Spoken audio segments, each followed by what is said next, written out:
பச்சை கற்பூரம் போட்டுக்குங்க. பச்சை கற்பூரம் போட்டுக்கிட்டு எருக்கம்பூ ஒரு 5 பூ வர மாதிரி பிச்சு போட்டுக்குங்க.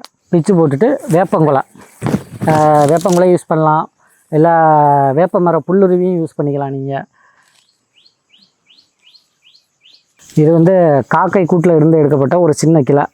காக்கை கூடு யூஸ் பண்ணிக்கலாம். காக்கா கூடு கிடைக்காதவங்க சும்மா நார்மலாக வேப்பங்குலையை நீங்கள் யூஸ் பண்ணிக்கலாம்.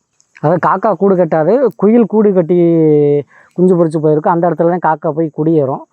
அந்த மாதிரி காக்கா இருந்த அந்த செடி கொடி எதை கொண்டு வச்சுருக்கோ அதெல்லாம் எடுத்து நம்ம கறிக்கு அதை யார் மேலே தடவுறோமோ அந்த மையெல்லாம் பார்த்திங்கன்னா, இப்போ ஒரு தொழில் செய்கிற இடத்துல ஸ்தாபனங்களில் தடவுனீங்கன்னா அந்த தொழில் உங்களுக்கு விளங்காமல் போயிடும்.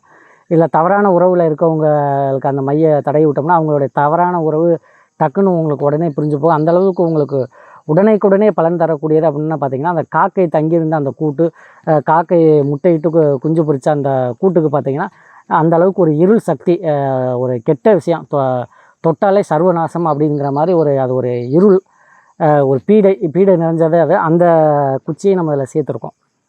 சேர்த்து இது எல்லாத்தையுமே நம்ம இருக்கிறதுக்கு முன்னாடி அதே மாதிரி இது வந்து ஆலமர இலையில் ஃபுல்லாக நம்ம விளக்கெண்ணெய் தடவிடணும். நல்லா விளக்கெண்ணெய் தடவி வச்சுருங்க.